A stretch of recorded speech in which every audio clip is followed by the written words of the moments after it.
Chiquibul right now. This is Belize's largest protected area. It's a bit over 264,000 acres, and it represents about 7% of the national territory. Now, the Chiquibul is extremely important for so many reasons.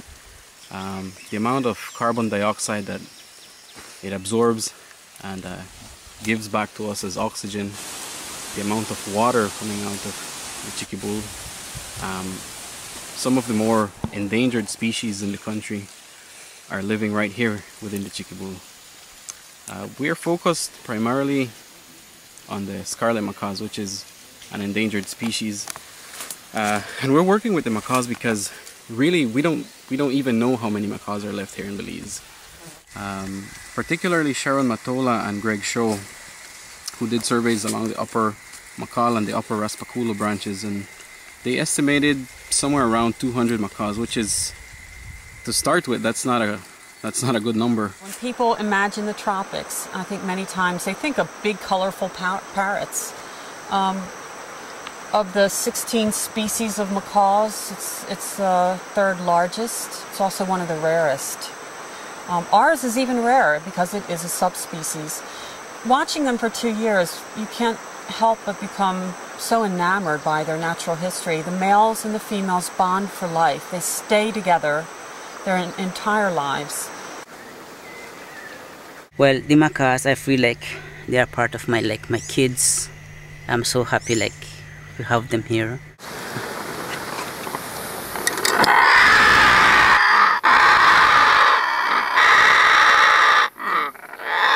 Wow, they're beautiful. Later on, several other people, Lenny Gentle, Betsy Mallory, were working on some of the early scarlet macaw conservation. So working 2010, 2011, we noticed the #1 threat to the scarlet macaws here in the Chiquibul was actually poaching from people coming in illegally from Guatemala. So, you know, we were both talking about it, and I told Charles, you know, we got to shift from research to protection. Otherwise, we won't have a species to study within, you know, a couple years from now.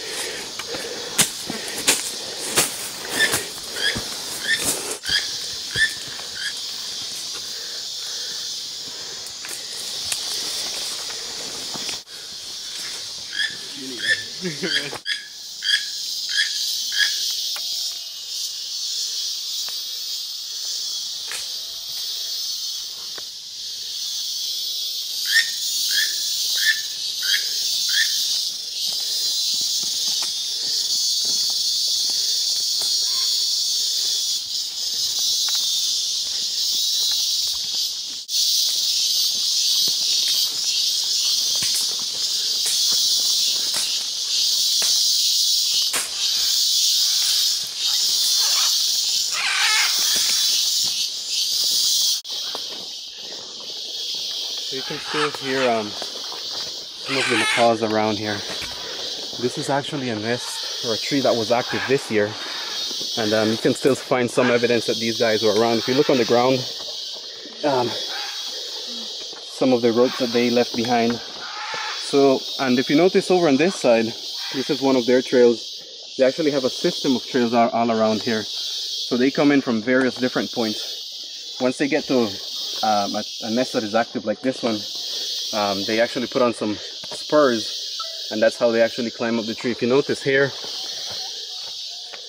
these are all spur marks. So they go up and up and up, and all the way up there, you can see the actual cavity. That's the actual nest. So we had 2 chicks here this year. At the very end of April and early May, we actually came in with the vets.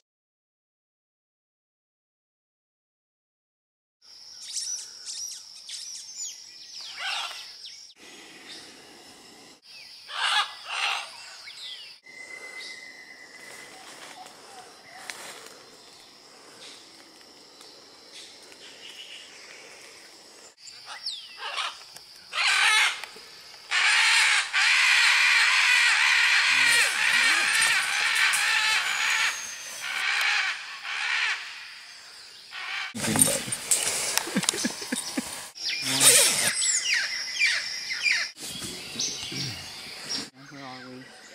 You guys know where you are. The weather for the day. Which can.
Just get the bag in there and get the chicks, and then just work them in, and then you can bring the whole bag out and then tie it again.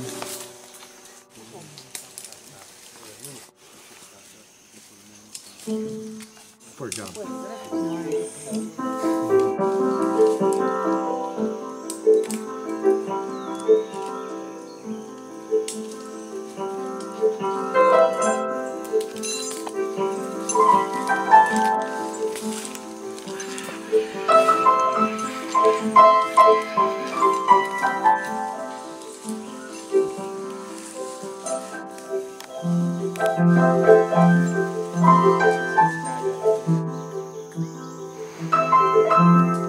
I really wanted to get to Belize to see the birds here and the great work that the people are doing. And I wanted to see the macaws. I'm trying to see all the macaws in Mesoamerica this year and work with all the projects.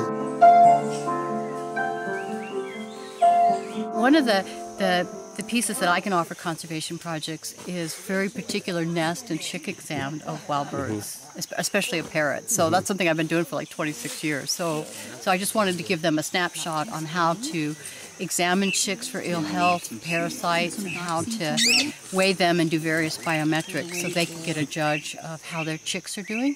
And the chicks in turn tell us how the forest is doing. So it's a really good tool for ecology work. We managed to actually bring for the very first time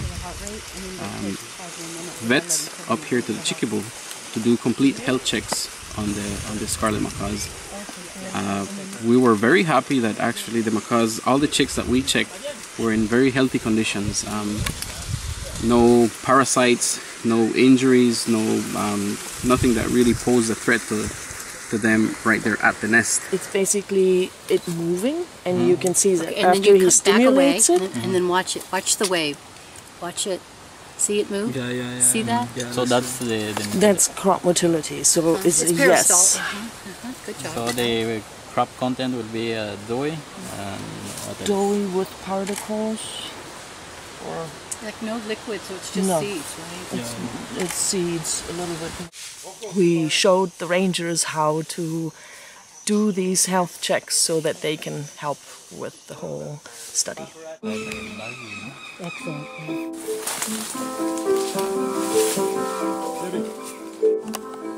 Listo.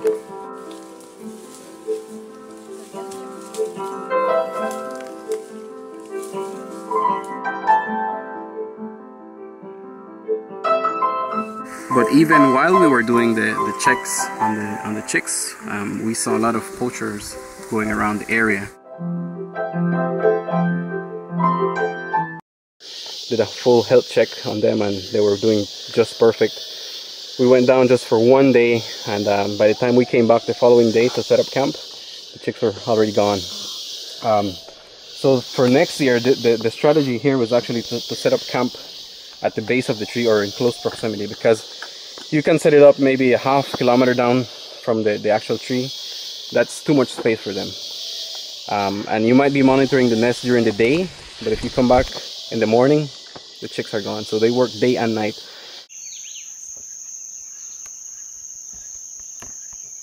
What we're doing now is actually camping at the nest or in close proximity to the nest, because if we camp say a ½ kilometer or a couple kilometers down from the nest, that's way too much distance, and they'll come in either day or night. We've seen them operating at night.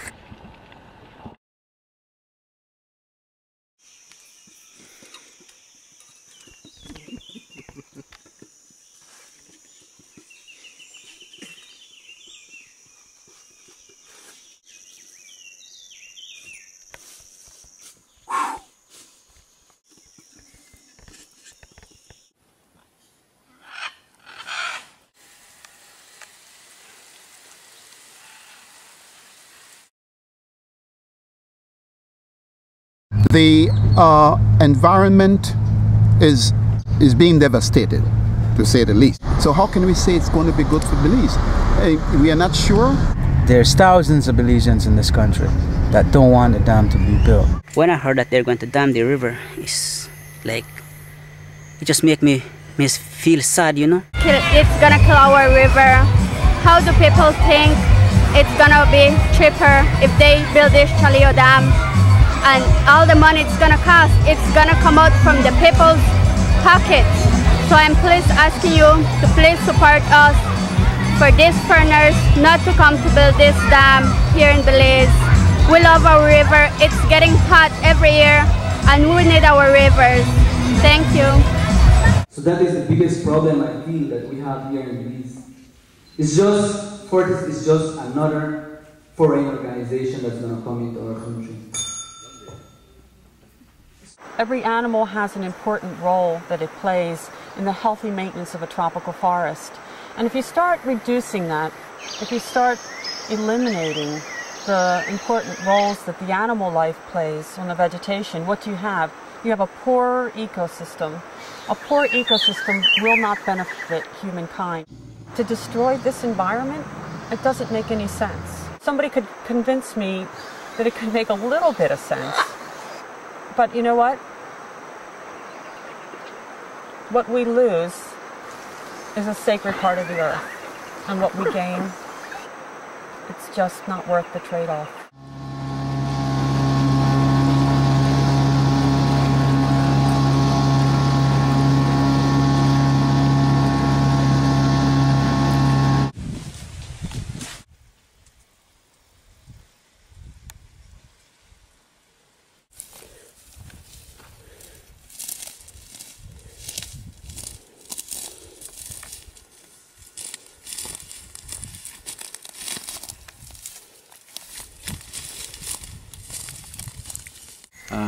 And then we have, of course, the Yeah, here it is. massive Chiquibul Dam, which damaged a lot of the good nesting habitat for scarlet macaws.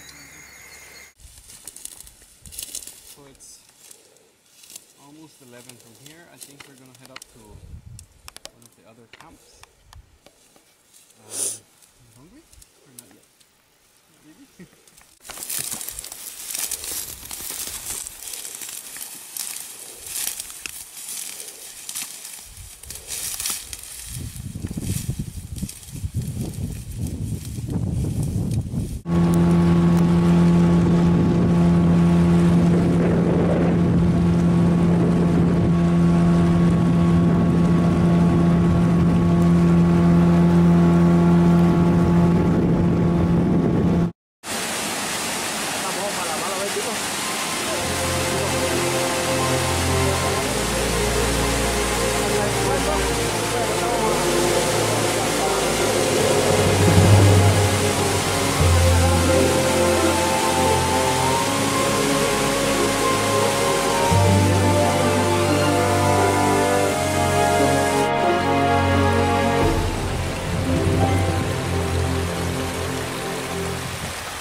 Jonas, todo tranquilo? Yes, hello, I'm Belarmino Quiroz. Here I'm at Nest 2 here. We had 4 eggs last time and we lost all 4. 1 chick hatched, but due to inexperienced parents, the chick died. However, now, today we came up and we found this.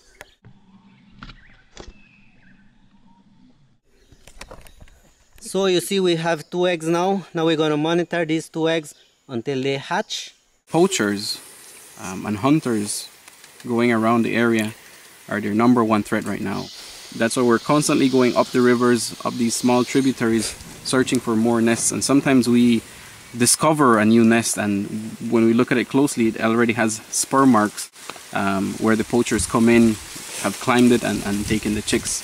So this is another problem that we're noticing also. So this tree has been poached for at least 3, maybe 4 years, because we see multiple spur marks. And what happens is also there's a beetle that bores into the tree, and these spur wounds actually make it easier for the beetle to get in.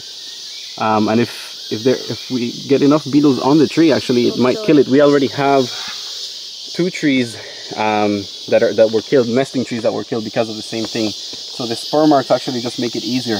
You can see some of this is just like sawdust coming off from the tree, and this is from the bug going into the bark. So and actually when we came in here earlier this year, there were some initials on this tree. We actually took it off. It might be the initials of the person who's actually, because they divide the entire forest into compartments, and these guys actually, you know, this is kind of saying this tree is mine or this nest is mine, and if somebody else finds another nest, then they put their initials and then they come back for it. It's just a very small time that we need out of that area for the poachers to work. Sometimes it's just a couple hours, sometimes a day or 2 is too much. So we got support from so many people, you know, around Belize and also abroad, and we teamed up with FCD, who co-manage the reserve along with the forest department. And we have 2 separate teams, but we work together. And we make our own schedule. For example, when FCD is covering a specific area, then we cover a distinct area. And if they call us and let us know that there's a small area that maybe there's a lot of poaching or a lot of illegal activity, then we go in and join forces. And likewise, when we discover an area that is, you know, very active with poachers and hunters, then we would call them in, and we would, you know, join forces.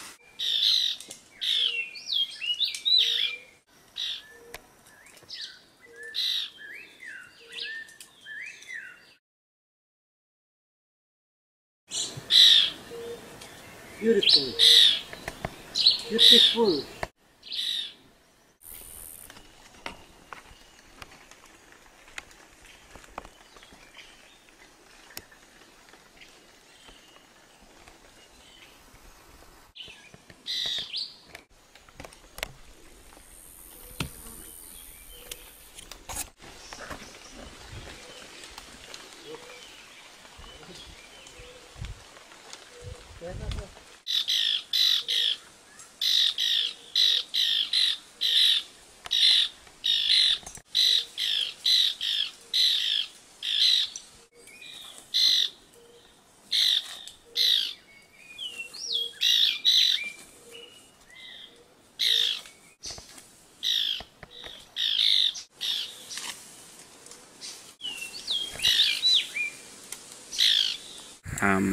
So once there's nobody at the nest, they're gonna poach the chicks, no question about it.